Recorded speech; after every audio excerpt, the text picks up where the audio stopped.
ಕಸ ಹಾಕಿ ಬರ್ತೇನೆ ಎಂದು ಕಸದ ಬುಟ್ಟಿಯನ್ನು ಹಿಡಿದು ಮನೆಯಿಂದ ಹೊರಹೋದ ಗೃಹಿಣಿ ಪ್ರಿಯಾಂಕಾ ಎಂಬಾಕೆ ತನ್ನ ಪ್ರಿಯಕರನ ಜೊತೆ ಎಸ್ಕೇಪ್ ಆಗಿದ್ದಾಳೆ.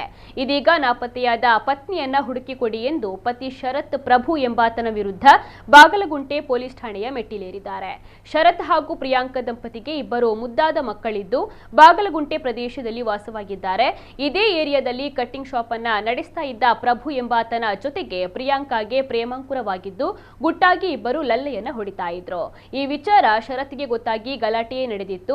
ಅದೊಂದು ದಿನ ರಾತ್ರಿ ಗಂಡನಿಗೆ ಊಟದಲ್ಲಿ ನಿದ್ದೆ ಮಾತ್ರೆಯನ್ನ ಬೆರೆಸಿಕೊಟ್ಟ ಪ್ರಿಯಾಂಕಾ ಕಸ ಹಾಕಿ ಬರ್ತೇನೆ ಎಂದು ಹೇಳಿ ಹೊರಗೆ ಹೋದವಳು ಪ್ರಭು ಜೊತೆಗೆ ಎಸ್ಕೇಪ್ ಆಗಿದ್ದಾಳೆ. ಜೊತೆಗೆ ಬಟ್ಟೆಗಳಿದ್ದ ಬ್ಯಾಗ್ ಅನ್ನು ಹಿಡಿದುಕೊಂಡು ಹೊರಟು ಹೋಗಿದ್ದಾಳೆ ಎಂದು ಶರತ್ ದೂರಿದ್ದಾರೆ. ಇಬ್ಬರ ಪತ್ತೆಗೂ ಕೂಡ ಪೊಲೀಸರು ಬಲೆ ಬೀಸಿದ್ದಾರೆ.